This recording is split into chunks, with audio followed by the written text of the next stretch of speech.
ekonomi kita punya hancur, budaya kita hancur, pendidikan kita hancur.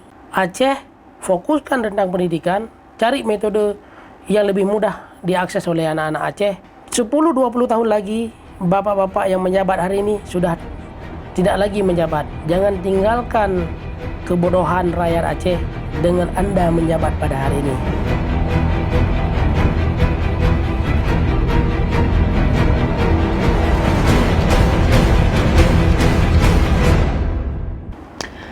Assalamualaikum warahmatullahi wabarakatuh. Kembali lagi dengan saya Siti Aminah di channel PTM, tepatnya di episode kelima tahun keempat edisi Senin 4 September 2023. Bagi rekan yang belum subscribe, silahkan subscribe, dan kita masih menunggu komentar yang positif dan membangun pastinya. Bagi rekan PTM, kita masih membahas tentang isu pendidikan. Ya, ini tak habis ini berbicara soal pendidikan karena memang amanat Undang-Undang 1945 mencerdaskan kehidupan bangsa, termasuk Provinsi Aceh. Kenapa sih mutu pendidikan hari ini juga belum mendongkrak mutu pendidikan Aceh menjadi lebih baik, padahal anggaran misalnya begitu besar. Kali ini kita akan angkat tema tentang mantan anggota GAM bicara 64 tahun pendidikan Aceh jalan di tempat, bersama narasumber kita Jamaluddin SESHMM. Beliau adalah dosen Universitas Teknologi Nusantara atau UTN Bogor. Ini jauh-jauh sekali nih narasumber kita dari Bogor datang ke Aceh ya, pemirsa PTM. Khusus ke PTM ini berbicara tentang pendidikan. Yuk kita simak dulu ya. Kita sapa Bang Jamal. Apa kabarnya nih Bang Jamal? Baik, alhamdulillah. Syukur kepada Allah. Salawat kepada Nabi Muhammad sallallahu alaihi wasallam.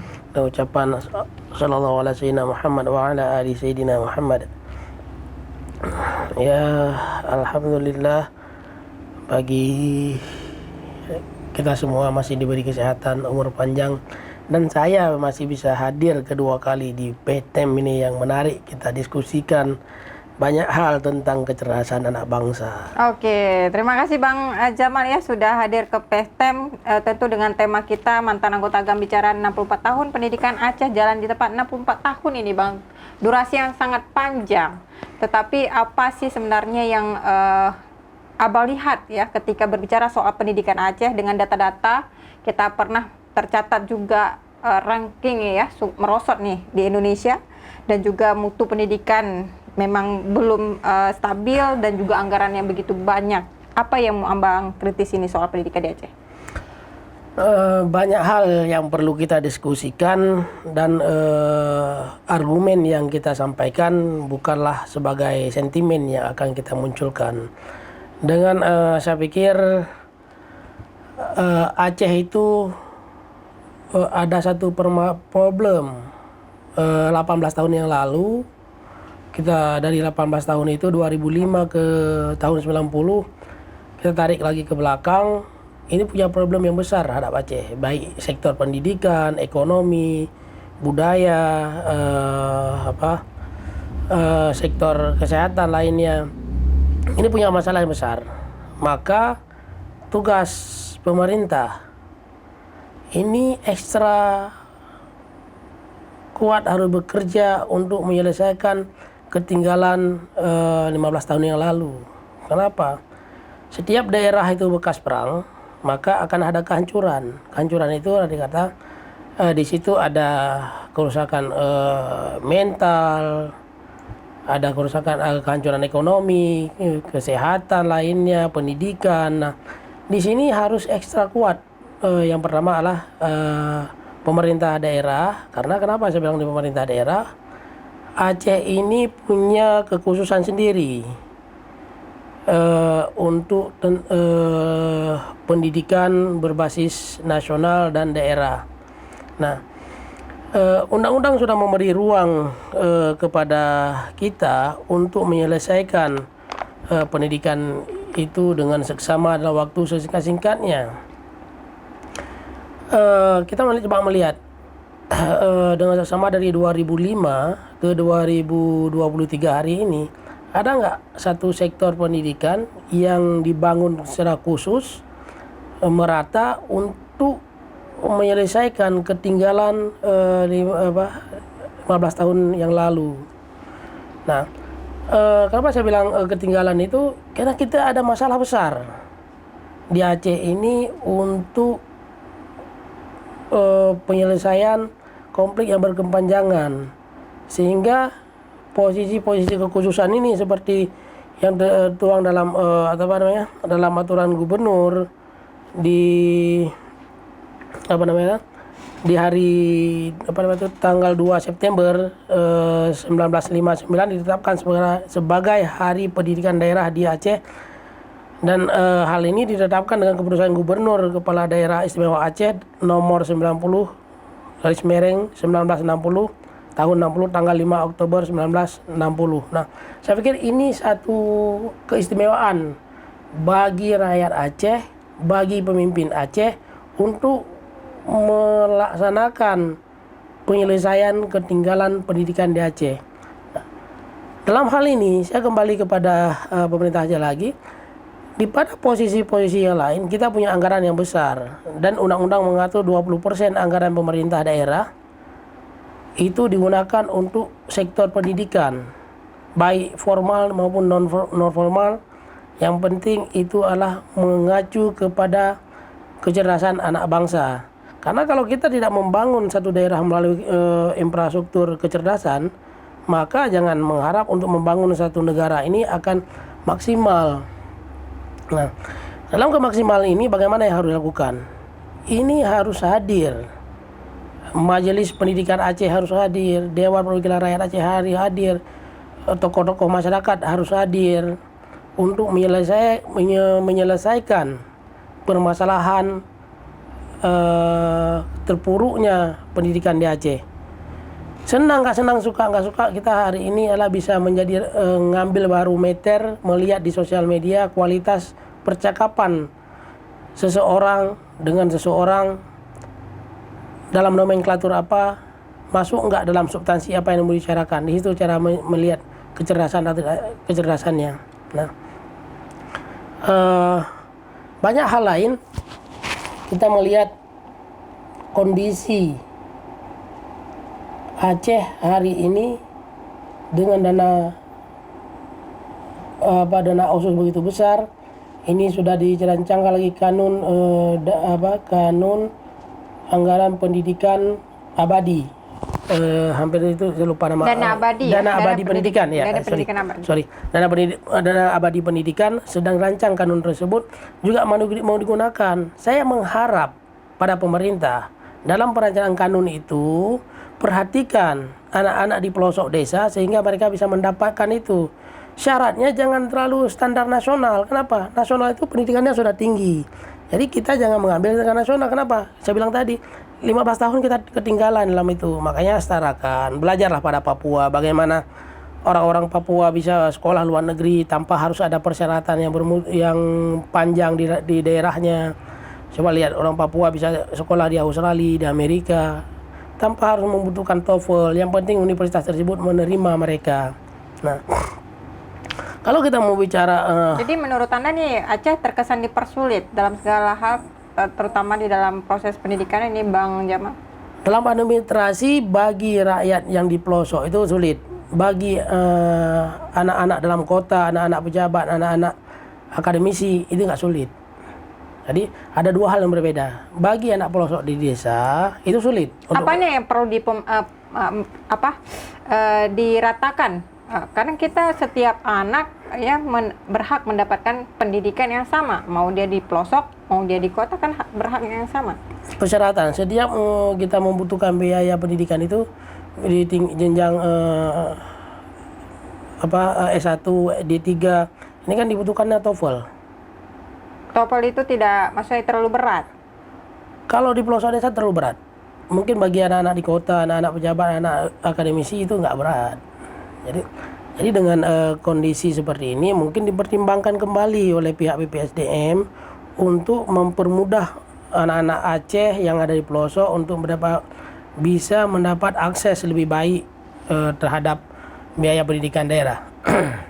Karena gini, di Aceh ini kita coba melihat apa sih filsafat pendidikan dalam filsafat mengajar pada pandangan yang berbeda. Ini kan ada dua filsafat, ada filsafat pendidikan, ada filsafat mengajar. Ini kedua-dua ini seharusnya harus kita melihat secara utuh.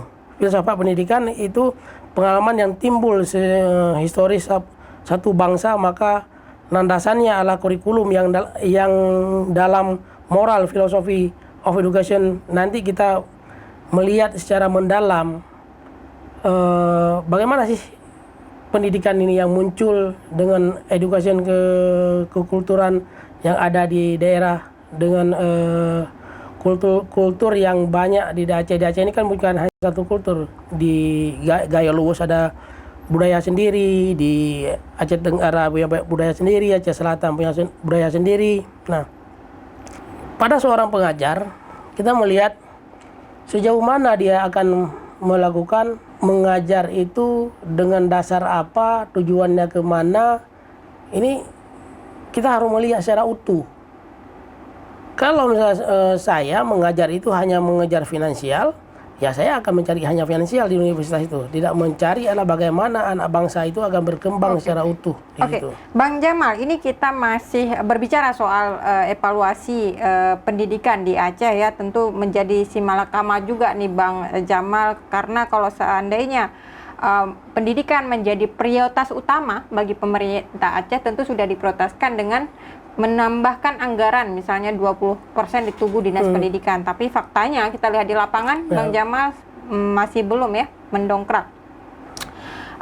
Sebenarnya dari sisi Anda melihat, kalau misalnya tadi Bang Jamal melihat kembali lah di sebelum tahun 2025 atau masa konflik, apakah memang Aceh belum bangun sama sekali atau masih tertidur di dalam kebodohan ya? Kan pendidikan harus skala prioritas utama. Kalau misalnya tidak maju artinya masih tertidur nih, masih terlena. Melihat pendidikan itu kita bilang tertidur, tidak tertidur, karena itu kondisi perang. Jadi orang setiap ada perang setelah perang itu saya pikir tidak kreatif dalam membangun satu pendidikan. Siapa yang tidak kreatif? Pemerintah. Nah, kenapa gini? Saya bilang negara berhasil dalam memusnahkan alutsista perlawanan terhadap gerakan Aceh Merdeka. Sedangkan negara tidak hadir menyelesaikan perlawanan ideologi terhadap negara. Nah, seharusnya di 2005 itu negara hadir masuk ke Aceh untuk menyelesaikan ideologi perlawanan itu dengan cara bagaimana membuka ruang pendidikan. Satu-satunya jalan menyelesaikan konflik itu adalah pendidikan. Coba kita bicara melihat dunia luar. Meksiko pernah berperang, Filipina. Mereka semua negara itu hadir untuk menyelesaikan ideologi itu adalah adanya di akademik. Karena kecerdasan anak bangsa itu menentukan arah satu bangsa itu bawa kemana.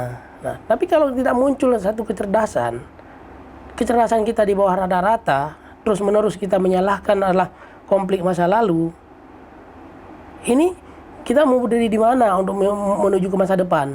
Nah, jangan merasa begini, kita merasa untuk membuat sesuatu itu seolah-olah apa yang kita ucapkan itu harus bisa. Karena kan negara punya satu nomenklatur yang harus dimasukkan dalam nomenklatur itu untuk menjadi acuan pelaksanaan. Seperti saya bilang tadi, pemerintah Aceh khususnya yang diberi kewenangan oleh undang-undang untuk mengurus dirinya sendiri dalam konteks pemerintah, maka ini harus dia prioritaskan. Nggak perlu dia dibanding ke Australia, ke Amerika. Oke, maksud Anda adalah pendidikan Aceh kekhususan, ada kearifan lokalnya, ya, begitu seperti itu? Ada kearifan lokal, itu harus ada satu kurikulum. Berarti kita nggak perlu pakai standar nasional? Kurikulum sendiri? Tetap, karena gini, kita Aceh bagian daripada Negara Kesatuan Republik Indonesia. Dari sekian 90% atau 80% itu kurikulum nasional, kurikulum merdeka, 20% menggunakan kurikulum kearifan lokal. Berarti belum sama sekali? Saya tidak melihat ada merata itu. Karena kenapa? Saya tidak temukan pun ada satu profesor atau doktor ahli bahasa Aceh di Aceh ini atau di Indonesia ini. Mungkin teman-teman lain ada yang mendapatkan itu adalah ada seorang guru besar tentang bahasa Aceh, guru besar atau kalau misalnya Anda mencari tentang guru besar, misalnya profesinya bahasa Aceh, tentu karena nggak ada, karena memang tidak ada di dalam pendidikan kita bahasa Aceh. Ya. Makanya, atau tidak menjurus ke bahasa Aceh. Ya, karena kalau itu memang tidak ada, seharusnya itu diadakan. Kan tinggal diadakan. Universitas tinggal membuka prodi. Dalam prodi itu mungkin ada 1-2 mata kuliah yang khusus. Dan begitu juga. Kenapa nggak dari dasar, dari pendidikan sekolah dasar? Karena kalau universitas tentu udah sulit dong memahami bahasa Aceh, bahasa Indonesia aja mungkin masih ada yang terkecoh gitu. Ini untuk mendapatkan antara ayam dan telur ayam ini sama juga. Kita berbicara untuk ke bawah ke SD, guru-guru khusus di universitas tidak melahirkan seorang pengajar untuk bahasa Aceh. Bagaimana dia akan mengajar bahasa Aceh di SD, SMP, SMA. Nah, begitu juga seharusnya kita cetakkan dulu sini. Di universitas ini cetak dulu. Ada satu, misalnya kita bilang lah di Fakultas FKIP, dia ada satu jurusan bahasa itu ada beberapa bahasa, tapi ada salah satu itu bahasa Aceh. Dia lulus dengan sarjana bahasa Aceh. Tapi kan Bang Jamal, soal bahasa Aceh juga kita kan masih banyak pro kontra nih. Bahasa Aceh mana yang dipakai? Kan bahasa Aceh banyak. Ya. Aceh Lok Semawe, Aceh Besar, Aceh Nagan Raya, Aceh Selatan, ini kan banyak bahasa Aceh. Saya bilang ini tadi, di Aceh ini ada kultur Aceh dan banyak kultur di Aceh ini. Tapi secara general, secara universal mana yang lebih dipakai sekarang? Berarti secara normal.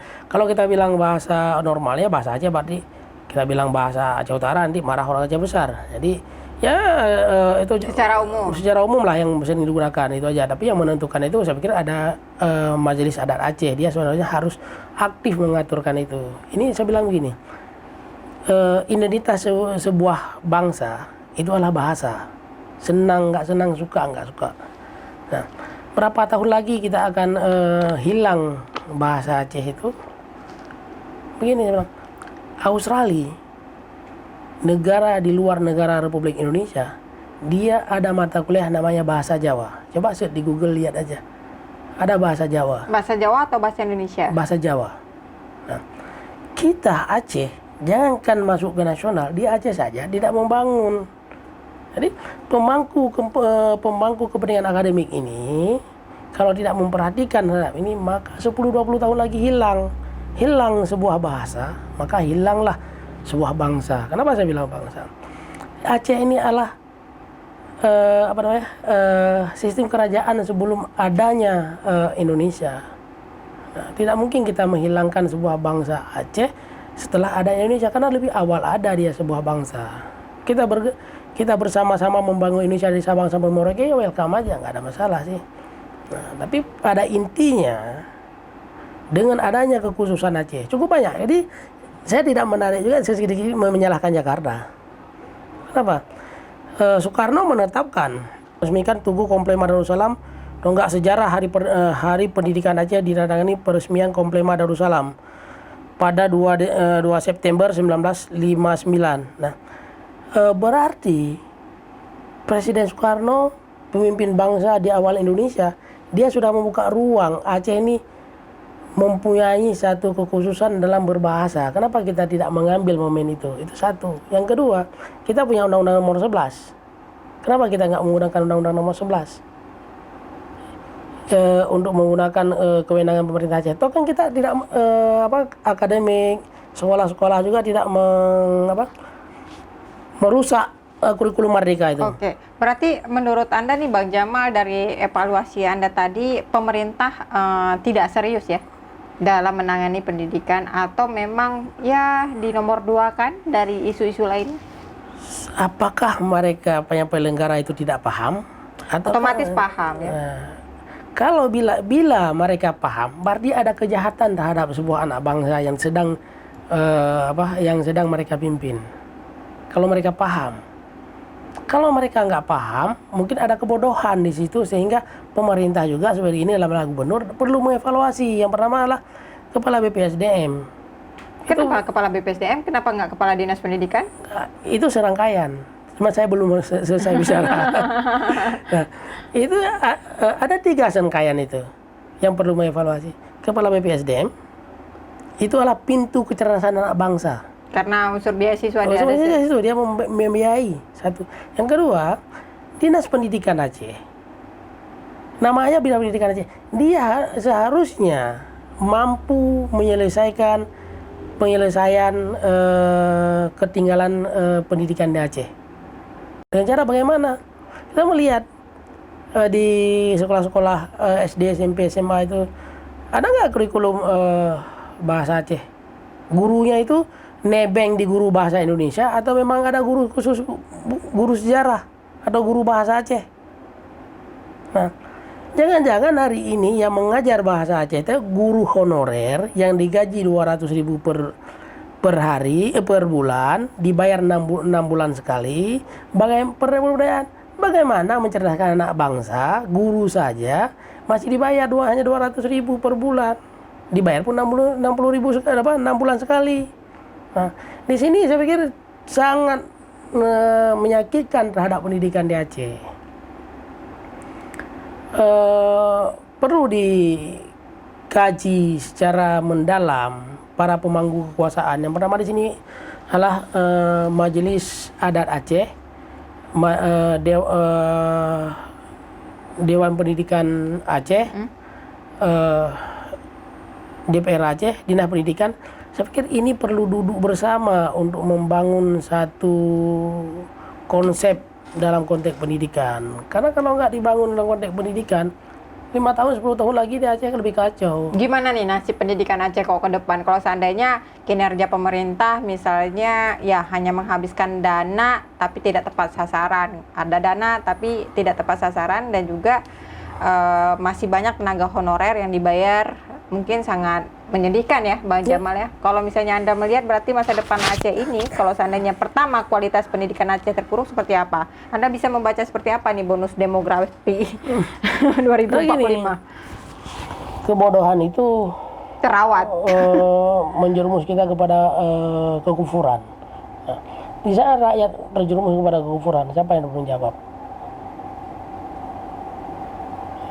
Jadi di saat kita tidak menggunakan satu logika kepemimpinan untuk melakukan satu metode kecerdasan anak bangsa dengan cara rata-rata, maka bukan konflik yang mau saya bilang, tapi ada satu beban moral yang harus disiapkan untuk dipertanggungjawabkan di hadapan Tuhan di kemudian hari.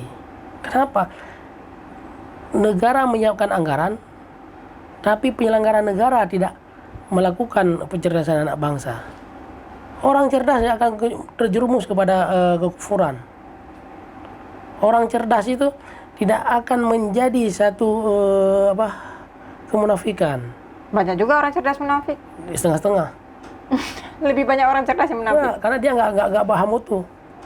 Tapi coba dia paham utuh, takut atas Tuhannya, disumpahkan dengan Al-Quran, dianggap itu adalah hal yang sakral. Bukannya semua pejabat sudah disumpah, tapi juga pejabat juga paling banyak juga melanggar sumpah. Kan orang Indonesia yang paling nggak takut sama Tuhan. Iya. Karena kenapa saya bilang? Karena mereka hadir tidak paham apa yang dia ucapkan. Kalau dia paham yang ucapkan, nggak mungkin pasti dia nggak melakukan yang melanggarkan itu. Apa yang salah, Bang Jamal? Apa yang salah? Hati nuraninya hilang. Benang merah. Imannya yang hilang. Benang merah di Aceh ini saya pikir gini. Kita dilantak lulu lalang oleh banyaknya permasalahan di Aceh. Ekonomi kita punya hancur, budaya kita hancur, apalagi itu pendidikan kita hancur. Tambah lagi datangnya tsunami.